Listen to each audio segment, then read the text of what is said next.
The Mediterranean, where sapphire seas meet ancient wonders and every island holds a secret. Join us as we set sail through dazzling coastlines, legendary ruins, and vibrant cultures. This is your invitation to explore the Mediterranean's most captivating islands, their stories, their flavors, and their unforgettable beauty. Adventure begins now. Our journey carries us west across the Mediterranean to the Balearic Archipelago. Here lies Mallorca, an island of dazzling light and profound contrasts. Its first impression is often of the coast, where secluded coves, the famous, glow with an impossible turquoise light, nestled between arms of sun-baked rock. But to only see the shore is to miss the island's heart. Mallorca is a place where the sea gives way to stone, where gentle beaches are guarded by a formidable mountain spine, and where layers of history are written into the very landscape. Venture inland, and the island's true character reveals itself. The Serra de Tramontana rises in rugged limestone grandeur, a saw-toothed range that forms the island's backbone. This is a landscape so significant, so shaped by human hands in harmony with nature, that it has been named a UNESCO World Heritage Site. For centuries, Mallorcans have practiced the art of dry stone construction. Without a speck of mortar, they built the ancient terraces that climb the steepest slopes, transforming an unforgiving terrain into a productive agricultural mosaic. These walls, paths, and water channels are more than just structures. They are a testament to a deep, enduring bond between people and place, a story of survival and ingenuity carved in stone. Upon these terraces, gnarled olive trees, some over 1,000 years old, stand as silent witnesses to generations of labor, their silver-green leaves shimmering against the golden stone. At the island's southern edge lies its capital, Palma, where history shimmers in the Mediterranean sun. Dominating the skyline is the magnificent Cathedral of Santa Maria of Palma, known as La Seu. A masterpiece of Gothic architecture, it seems to rise directly from the old sea walls, its golden sandstone glowing at sunset. Inside, light filters through one of the world's largest rose windows, casting a kaleidoscope of color, a space later reimagined by the visionary Antoni Gaudí. But Palma's story unfolds not just in its grand monuments, but in the labyrinthine streets of its old town. To wander here is to step back in time, tracing a path from Roman foundations to Moorish influences, evident in the hidden patios or courtyards. These tranquil, plant-filled spaces, glimpsed through heavy wooden doors, offer a quiet respite from the city's hum, a legacy of an architecture designed for shade and privacy. The city's pulse is felt most strongly in its markets. Places like the Mercat de l'Olivar are a feast for the senses, bursting with the island's bounty. The fiery red of sobrasada sausage, the sweet spirals of ensaimada pastries, and pyramids of fragrant citrus and gleaming olives. This is where the rhythm of daily life is most apparent. Nearby, cafes hum with conversation, as locals and visitors alike partake in the simple pleasure of a coffee and the gentle flow of island time. The cuisine here is born from the land, hearty, honest, and deeply connected to the agricultural cycles of the Tramontana and the plains. To truly know Mallorca is to explore its many facets. It's to swim in a hidden cove like the dramatic Torrent de Pareis at Sa Calobra, reached through a narrow gorge. It's to hike the GR221, the dry stone route, following ancient cobbled paths through the mountains. And it's to wander through storied villages that seem suspended in time. Places like Valdemosa, where the echoes of Chopin's Winter still linger, or Daya, a cliffside haven for artists and writers, its stone houses draped in bougainvillea. Here, in these quiet corners, the island's gentle, creative soul is revealed. From the limestone heart of Mallorca, we sail east, to an island of a different nature. This is Corsica, l'île de beauté. It is, as the Greeks called it, Caliste, the most beautiful. Here, the stone is not gentle limestone, but hard, fiery granite. The entire island is a mountain rising from the sea, its peaks often wreathed in cloud, its character fierce, proud, and untamed. Along its western coast, granite spires blaze crimson in the setting sun, plunging into water of the deepest sapphire.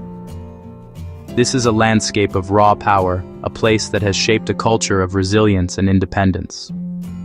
For millennia, the wind and waves have been at work, carving a cathedral of stone along the coast. Nowhere is this more spectacular than in the Scandola Nature Reserve, a UNESCO World Heritage Site accessible only from the water. Here, volcanic rock has been sculpted into fantastical shapes, riddled with tophonie, intricate honeycomb patterns weathered into the stone. Ospreys build their nests on impossible ledges, and the sea below teems with life, protected from human interference. It is a vision of what the Mediterranean once was, a sanctuary of wild, elemental beauty. Push inland from the coast, and you are enveloped by the island's signature scent. This is the fragrance of a dense aromatic scrubland of juniper, myrtle, rock rose, and rosemary that carpets the hillsides. This is the perfume of Corsica. It is so potent, so unique, that Napoleon, the island's most famous son, claimed he could recognize his homeland by its scent from far out at sea. For centuries, the impenetrable maquis was a refuge for shepherds, bandits, and freedom fighters, its tangled growth a symbol of the island's own indomitable spirit. For those who wish to meet the island on its own terms, there is the GR20.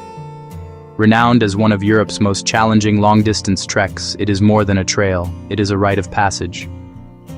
The path traverses the island's mountainous spine, a journey of steep scrambles, knife-edge ridges, and unpredictable weather. It tests the bold, demanding respect and resilience. But the rewards are transcendent, views that stretch to endless horizons, swims in crystalline glacial lakes, and nights spent in remote mountain refuges under a canopy of stars. To walk the GR20 is to experience the raw, untamed heart of Corsica. This proud, distinct identity is guarded by ancient citadels. In the south, Bonifacio defies gravity, its old town perched precariously atop sheer white limestone cliffs, a geological surprise on this granite island. From the sea, it is an unforgettable sight, a fortress city that has withstood countless sieges. Further inland, nestled in the mountains, is Crete, the spiritual capital of the island. It was here, under the leadership of Pasquale Paoli, that Corsica declared itself an independent republic in the 18th century. Its formidable citadel stands as a powerful symbol of the Corsican dream of self-determination, a dream that still echoes in the island's unique language, its haunting polyphonic songs, and its fiercely independent character. From the wild reserves where mouflons roam free, to the quiet village squares where old men play boules in the dappled afternoon light, Corsica leaves its mark. It is an island of stark and beautiful dualities. Like Mallorca, its story is one of stone and flame, of landscapes that shape life and culture. 1. An island of limestone, sculpted by centuries of cultivation into a gentle, yet resilient beauty. The other, an island of granite, forged in fire, wild and untamed. Both are jewels of the Mediterranean, places that demand to be explored slowly, to be felt as much as seen, leaving an indelible impression on all who wander their shores and mountains. Sardinia dazzles with emerald seas and sculpted granite. Beyond the coast, pastures, cork oaks, and time-worn paths. 7 millennia whisper through Nuraghi, enigmatic stone fortresses. Mystery lingers in giants' graves and rock-cut sanctuaries. Flavors of land and sea, simple, robust, unforgettable. Malta stands like a stone citadel at the sea's crossroads. Limestone lanes and balconies frame daily life within history. Temples older than Stonehenge and the pyramids humble the soul. Sunlit caverns glow electric blue, another world beneath the waves. Night's legacy, sacred art, and festas ignite the island's spirit. In a single day, Malta spans 5,000 years. Crete, epic in scale where myth and history entwine. Minoan palaces, radiant frescoes, Europe's first civilization. A 16-kilometer descent to the Libyan Sea, raw, sublime. Beaches as varied as the island itself, from pink to palm-fringed. Philoxenia welcomes you. Olive oil, wild greens, and shared tables. To Hvar, the sunniest corner of the Adriatic, polished and poised. Summer paints the hills purple, air sweet with lavender, ancient vines, distinctive wines, and timeless terraces. From fortress panoramas to elegant nights by the water. Beyond the glamour, quiet villages and hidden coves await. Cyprus, where Aphrodite rose from the sea, romance in the surf. Mosaics of myth and cliffside theaters keep antiquity alive. A meeting of cultures, best tasted in a generous meze. Wild peninsulas and painted chapels crown a varied land. Ibiza is rhythm and light, but dawn reveals another soul. Beyond the base, quiet lanes, simple fincas, scented forests. A living bohemia of craft, color, and creativity. Esvedra rises like a myth, sunset turns silence to wonder.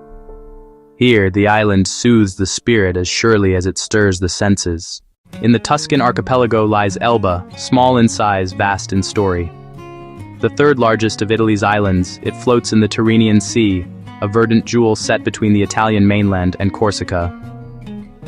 This is an island of dramatic entrances and even more dramatic exits, a place where empires have left their mark, and nature has sculpted a masterpiece. Its most famous, albeit temporary, resident was Napoleon Bonaparte. His brief exile here in 1814 lingers in the air, a story of imperial ambition confined to 86 square miles. In his whirlwind 300 days, he acted as sovereign, modernizing the island's administration and infrastructure. His presence is most tangible in his two residences. The Villa dei Mulini, perched above Portoferraio, was his official court, its gardens offering the same commanding sea view he once paced. Further inland, the more private Villa San Martino was his summer retreat. Today, these villas are portals to a pivotal moment in European history, a pause before the final act, his daring escape that led to the 100 Days and his ultimate defeat at Waterloo. But Elba's story began long before Napoleon. Its destiny was forged in fire and earth. The ancient Etruscans, drawn by its immense iron deposits, called it Ilva, the fiery one. The Romans followed, continuing the relentless extraction of ore that armed their legions. This profound geological legacy is written across the landscape. In the eastern part of the island, the Parco Minerario in Rio Marina reveals open-cast mines that scar the hills in shades of ochre, rust, and hematite black. Walking through these landscapes feels like stepping onto another planet. The land bears its hues not as a wound, but as a testament to the island's foundational role in the ancient world. Beyond its iron heart, Elba is astonishingly green. Much of the island is protected as part of the Tuscan Archipelago National Park, preserving a hiker's paradise. Green hills and sea vistas stitch together a tapestry of trails. You can ascend the granite peak of Monte Capan for breathtaking 360-degree views that stretch to Corsica, or trace the coastline along ancient mule tracks, winding through fragrant Mediterranean scrub down to secluded coves accessible only on foot. Each step is a discovery, a conversation between the mountains and the sea. And then there is the water. Elba's coastline is strung with over 150 beaches, each with its own character. There are the famous white pebble coves like Sansone, where the water glows an almost supernatural turquoise. There are golden crescents of sand like Biodola, and in a nod to its mining past, beaches like Terranera, where the sand is black and sparkling with hematite. Life here moves to a gentle rhythm. Clear seas and cafe-lined harbors perfect the Italian island day. In historic Portoferraio, you can wander formidable Medici fortresses before settling in for an aperitivo. The island's cuisine is a celebration of its land and sea, freshly caught fish, and the prized Aleatico Pasito, a sweet red dessert wine. Elba is not just a place of exile, it is an encore, a vibrant island that has perfected the art of the good life. From Santorini's volcanic cliffs to Elba's iron-rich coves, our voyage has spanned worlds, cultures, and millennia. We have journeyed across the Mediterranean, this sea at the center of the world, island by island. 10 islands, 10 chapters in the Mediterranean's living library. We've walked the mythic labyrinth of Crete, stood in awe of Sicily's ancient temples, and felt the winds of change on Corsica. Each island, a unique universe, yet all bound by the same sapphire water and sun-drenched sky. This journey has been more than a tour of beautiful destinations. It has been an exploration of the very foundations of our world. Here, myths were born, empires rose and fell, and new ways of thinking changed the course of humanity. We've touched ancient stonework, a testament to human ambition, and felt the enduring human spirit in the vibrant life of the villages and harbors. These islands are not relics. They are dynamic, living cultures, constantly weaving their ancient heritage into the fabric of modern life. Now the story turns to you. Which island calls to you? Is it the dramatic beauty of the Cyclades, the rustic charm of the Balearics, or the deep historical roots of Sicily? The journey doesn't end with this film. It continues in our shared stories and collective curiosity. Share your thoughts, your memories, and your dream destinations in the comments below. Let the journey continue. If this journey has ignited your spirit of adventure, subscribe and join us for more explorations of our beautiful planet. Our next voyage will take us far from the warm embrace of the Mediterranean. We travel north, to a land of fire and ice at the edge of the Arctic Circle, a place where volcanoes sleep under glaciers and where the sky dances with ethereal light. The world is a book, and those who do not travel read only one page. Until then, keep exploring.